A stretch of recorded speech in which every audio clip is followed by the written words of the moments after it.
Welcome to the Powerful Vulnerability Podcast, where we believe in the transformative power of storytelling from the heart. I'm Dr. Ashley. And I'm Catherine Russler. We are so glad you're here. Many stories here are extraordinary. And some carry quiet wisdom. All teach us. Hello, and welcome back to Powerful Vulnerability. Today we are continuing our interview of Dr. Ashley about her memoir, Coming Free. If you recall, we left off last episode where Dr. Ashley's visa to stay in Ukraine was denied. Today, she will tell us how she survived 2 abusive marriages and the wisdom she gained in rebuilding. Dr. Ashley, so glad you are with us today. Thank you, Catherine. I'm grateful to be here. So you go back to school, graduate, get accepted into dental school, and surprise, you get pregnant with your first child.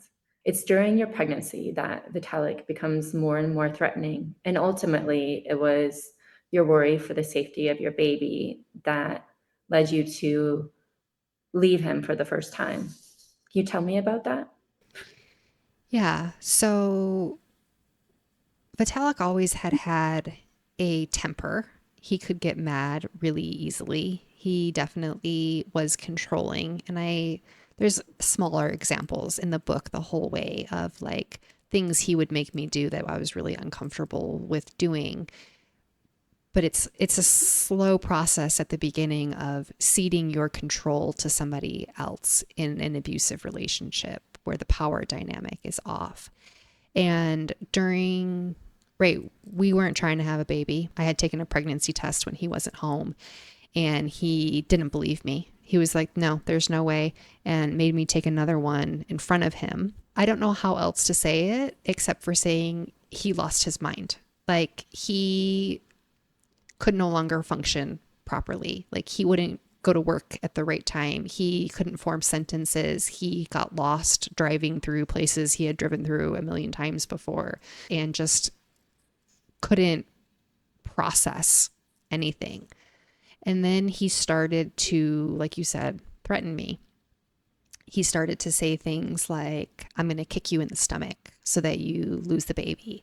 I'm going to push you off a cliff so that you miscarry. I'm going to stab you in the belly to kill the baby. And I didn't know what to do with that. And this was my husband. We'd been married for 3 years, and he is supposed to, in the ideal world of husbands, right, protect me and care for me, and especially during pregnancy, right? Like, where's the part where you bring me pickles and ice cream at 2 o'clock in the morning? Instead, I have a madman who wants to kill me and isn't afraid to say it, and say it in front of other people too. And so I kind of just brushed it off like, oh, ha ha. He'll come around once the baby's born because I was 24 and an idiot. But once the baby came, he didn't get better. He got worse. Because I was in school, became primary caregiver for the baby. He left his job and stayed home to watch the baby. And I found out that he was leaving the baby home by himself while he went out to drink with his buddies or went to watch a movie. Or my mom thinks that he was drugging the baby to make the baby sleep all day. And then he started threatening me that if I didn't do whatever thing it was he wanted me to do, whether it was doing the dishes or having sex with him, that if I didn't do the right thing, he was going to take the baby and he was going to go back to Ukraine and I would never see him or our child ever again. And that felt really real to me, much more of a threat than the stabbing me in the belly ever felt like something he would actually really do. It was a really, really scary time. And then one night he went across the street to the neighbor's house after I had put the baby to bed because they were drinking buddies, and he must have gotten very, very drunk and came home at some time like 2 or 3 o'clock in the morning, and he went down the hall and slept in our guest room. And I just remember laying there completely terrified at how out of control my life was and how scared I was for my baby and for myself. And thinking, this would be a perfect time. If I was going to leave him while he's passed out drunk down the hall in the middle of the night, he's not even going to notice for hours and hours. We could be long gone by the time he wakes up and we could be safe. And so that's what I did. I took the baby's hamper and I just threw in a bunch of random clothes for him, a bunch of random clothes for me, the baby blanket my grandmother had crocheted him, my jewelry box, and threw it in the car, and we left. I drove to my parents' house. We ended up going out to dinner. Me, my parents, my little 6-month old, and a family law attorney that was friends with my dad, and kind of talking about, what we thought we should do next. And it was at that dinner that my mom looks at me and goes, "Why are we just throwing Vitalik under the bus here? I think you should go home, give him another chance." And I don't have a lot of memories of my mom, but that's something I will never forget. It crushed me. And I was raised to be a good, obedient Persian daughter, even though I had already disobeyed my parents in so many ways before. I think maybe even because of that, it felt more like I needed to make things up with them now that they had re-welcomed me back into the family. I really couldn't mess it up another time. And so I went home and had to say I was sorry to my crazy husband. And we tried again. And, there's this statistic that says the average woman tries to leave her abusive husband 7 times before she actually does it successfully. And I had heard that statistic in, like, I don't know, health class or something growing up. And I always was like, well, that's completely ridiculous. Why would they keep going back? And I became that statistic. It took me 7 tries and another year of my life until I could finally leave him. When you finally did it, it was just after you almost died and you were hospitalized for toxic shock syndrome after a major surgery that developed because your husband was actively abusing you. It was your dad who took you to the hospital. And that's when he said, "You're not going back."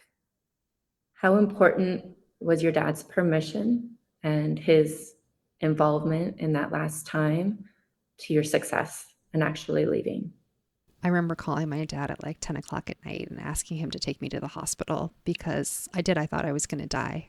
Um, I had just had a major jaw surgery and my face was literally coming apart in layers, like puff pastry. You could just see all the layers of my lip, of my skin. You could see the muscle underneath. And I had gotten really, really sick.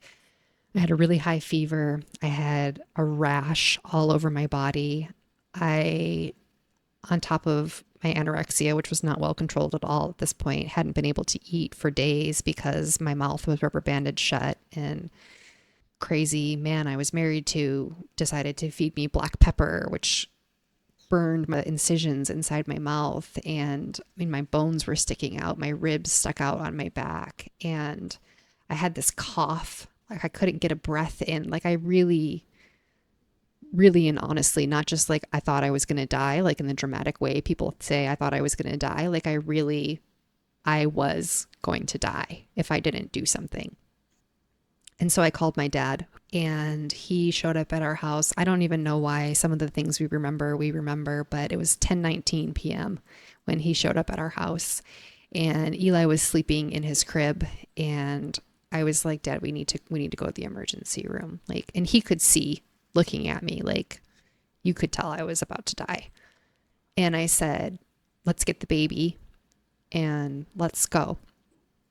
And he was like, "Why would we bring the baby?" And I was like, way too exhausted to argue with him because, again, I am not a perfect person and have messed up a lot in my life. And I just said again, we need to get the baby and let's go.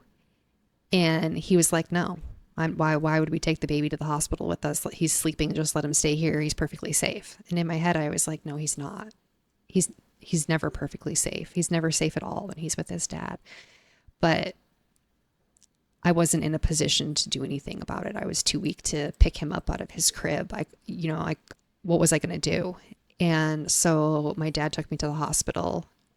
And I don't think he fully realized how bad things had been until I was talking to the doctors, until he saw my vitals and my EKG and my ribs and my rash and my layers of my face, and heard the things that I said to the doctor, and the rattle of my breath in my throat trying to get air into my lungs. And once the doctors left and they had given me some medicine and I had an IV, and I was laying there, and it must have been 2 or 3 o'clock in the morning by then.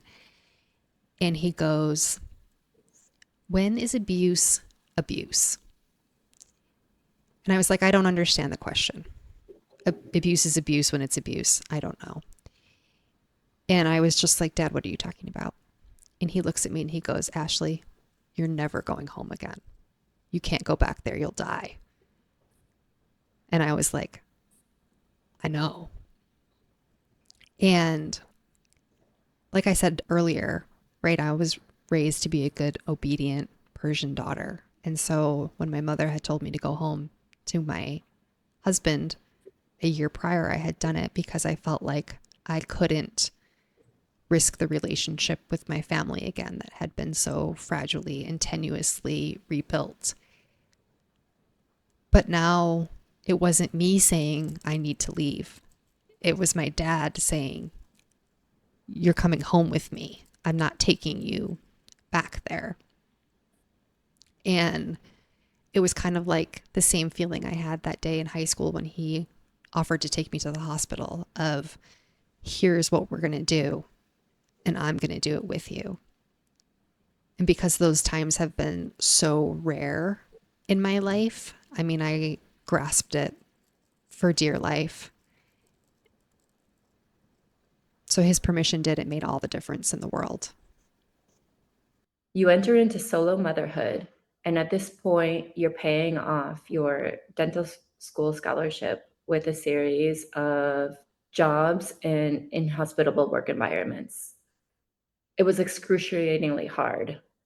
If you could go back and mother yourself during this period, what would you say or do?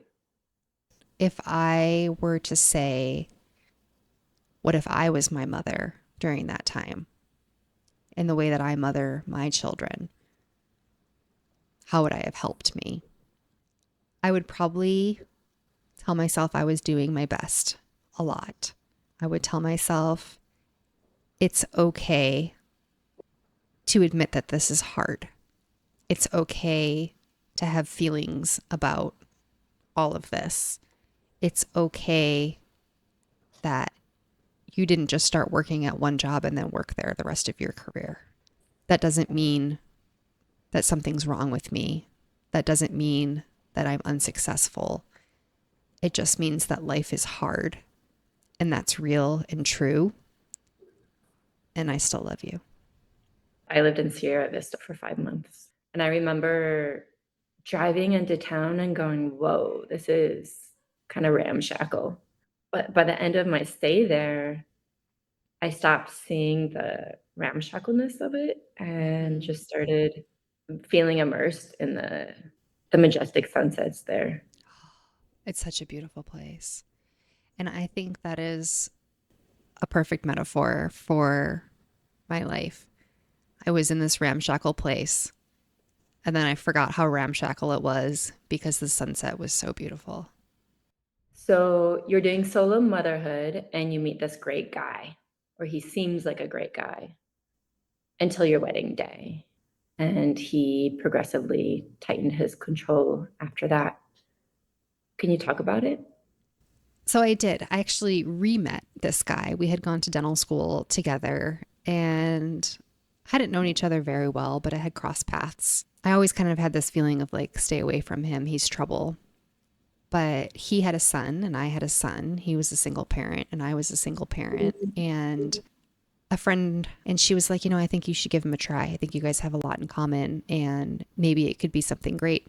And yeah, like you said, at first it seemed amazing and great. And he watched my kid when I had to go to work and then would send me pictures of my kid out for coffee with whipped cream on the end of his straw and doing all these fun things. And we went to the zoo together one time and I didn't know the zoo had a splash pad and he had packed an extra bathing suit for my son and he came over and washed all my dishes and did all of these wonderful, perfect things that as one of the loneliest people on earth, I caved. I fell for it all.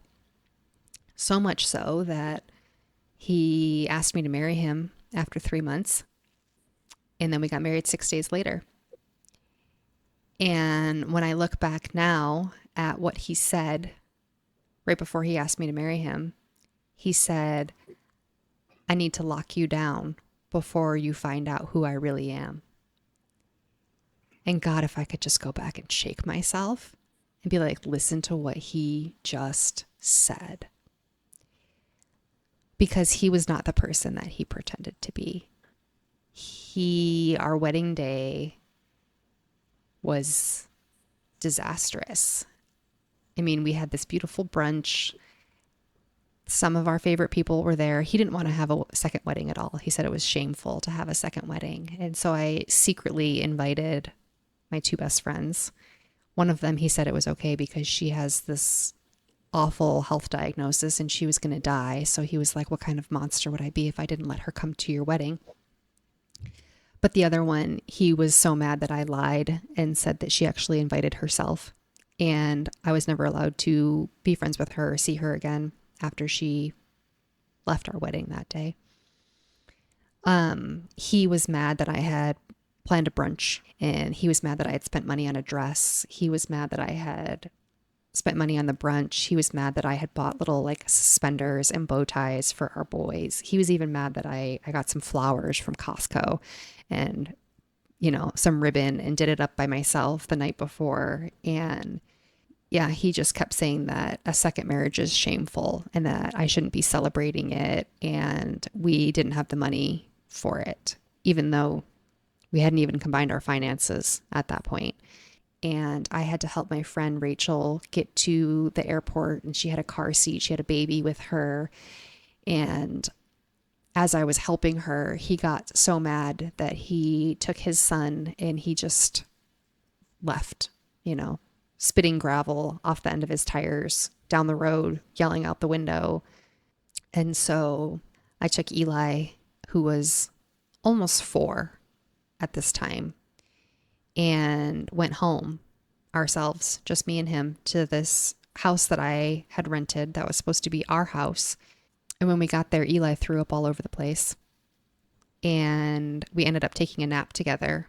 And I just cried because whose wedding ends with them getting yelled at and left? But I stayed and things got bad and worse and then worse. Was a yeller. He made me have very forceful, painful, unconsensual sex with him. He screamed at the children. He punished them excessively. His own son was so afraid of him that when he was with us for the weekends instead of at his mom's house, he would come in the door and we had this little kind of like formal living room thing off the front door that like no one ever went in. It had like a couch in it and a bookshelf and like wasn't cozy or anything. It was just kind of this random place where we dropped things. And he would go in and he would sit there on the couch and he would stare at the wall. And you couldn't get him to engage in any activities with anything in conversation because he was like, no matter what I do, my dad's going to punish me. I'm going to get in trouble. So it's safer for me to just sit here on this couch for hours and hours in a row, days on end, until I can go back to my mom's house. And it was really painful for me because I didn't know how to fix that for him. I didn't know how to stand up to his dad when I saw his dad mistreating him because I was scared for me and for my son. And we ended up having a baby together, and he was mean to the baby. And like, I don't know how you can scream at a baby. I don't know how you can shake a baby, let alone your own baby. I wasn't allowed to go anywhere. I wasn't allowed to leave the house without him. He carried a gun with him at all times. He would make demoralizing, debasing, sexualized comments about me in front of the children, in front of our family, in front of random strangers. He would throw away the groceries that I bought for myself, which with he knew I had a history of an eating disorder, and so he controlled the food that I was allowed to have. And I shrunk physically, emotionally, mentally. I had been through so many years of so many men telling me that I wasn't, I don't even want to say I wasn't good enough. It's that I was worthless, that my only purpose was to cater to them and their needs and wants, and nothing about me was valuable. Not my health, not my job, not my opinions, not anything. That I just became a shell of myself until one day I had to go to work before he had to go to work in the morning. And the kids must have been on summer vacation, or I think it was the pandemic actually, and everything was shut down. So they didn't have school. And we had a nanny, but she wasn't going to come over until, he left for work. And Eli had to drive in the car with him. And he was so panicked and terrified and crying, sobbing, "Mom, do not make me be alone with him. Do not make me go in the car with him. Mom, I think I'm not safe." And I had to go to work. So I took his little hand and I pulled it off of me. And I was like, "You'll be fine." And I went out the door and I went to work. And I got to my office and I sat there and I went, "We are not okay." And I let myself cry for the first time in a long time. And then I picked up the phone. I called the police. I called my parents. And I knew I wasn't going to do it like the first time, where it took me so many tries to leave, because I think my second husband was so much more dangerous than my first husband.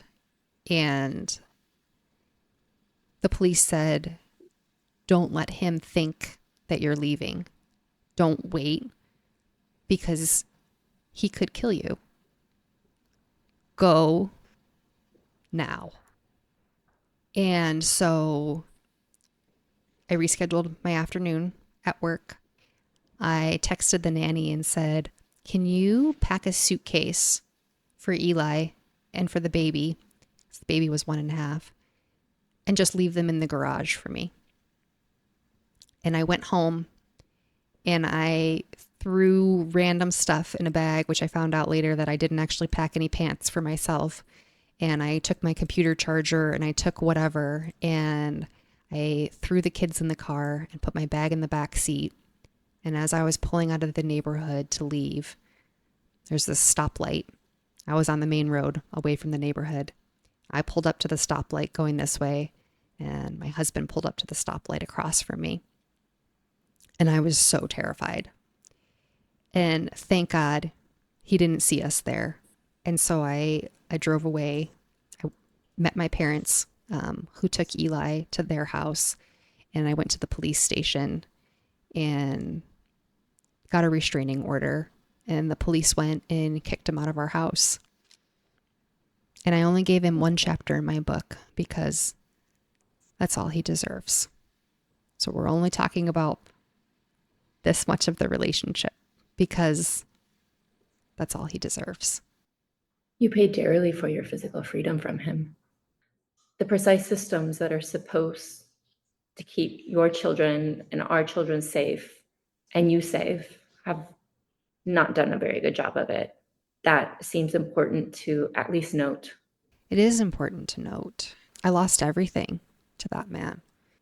Not only our house, everything inside of our house, down to the spoons in the drawers, the hangers in the closet, the blankets on the bed.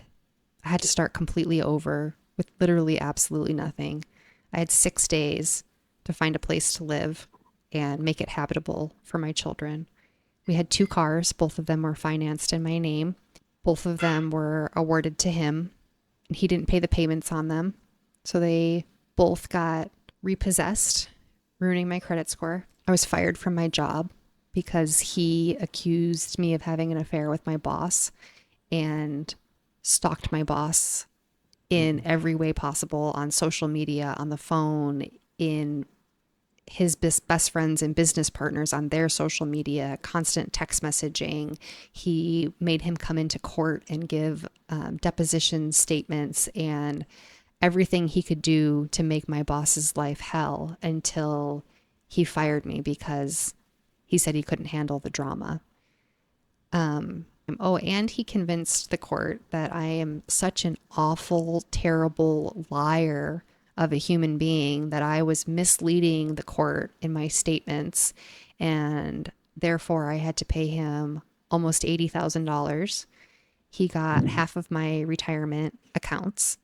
And because I was such a bad liar, he got full legal custody of our child, not physical custody, but legal custody. He gets to decide where he goes to school. He gets to be the one to take him to the doctor and make all non emergency medical decisions. He's the one that gets to decide his religion and, if we're going to allow him to get his ears pierced or a tattoo when he's older.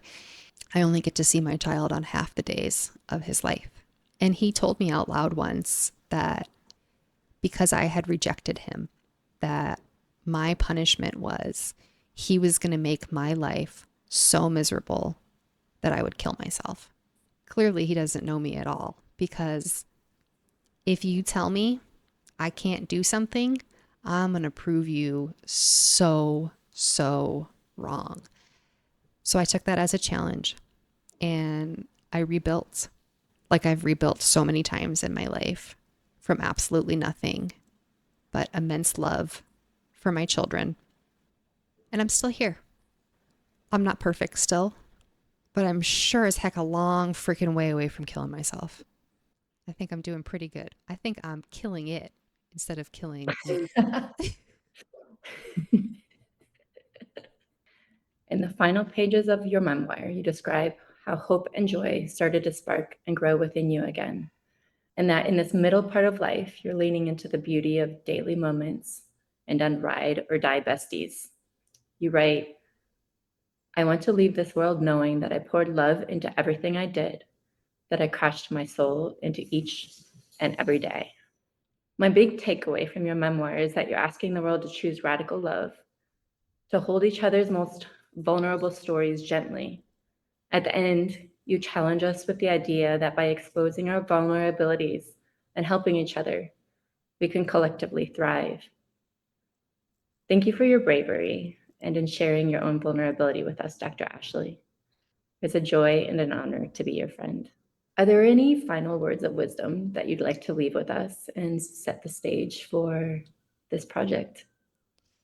Like you said at the beginning, coming full circle here, I think that this project is an extension of my memoir in the way that I have learned that we are stronger in community, that we need each other, that we rise together. And I've also learned that everybody has a story, just like that man in the market in Ghana that grabbed my wrist has a story. So does every single person you pass on the street every single day. And by learning from each other, being vulnerable with each other, we can learn to appreciate the beauty of one another, to remind ourselves of all of our own humanity. and worth, and together learn to create a more beautiful world where we don't just ride off into the sunset, but every day the sun rises new and we greet it in its beauty and choose to love each other. Dr. Ashley, thank you for your bravery in sharing your own vulnerability with us. Thank you for sitting in powerful vulnerability with us today. I'm Dr. Ashley. And I'm Catherine. Make sure to like, follow, and subscribe to the podcast as your preferred app allows. See you on the next episode.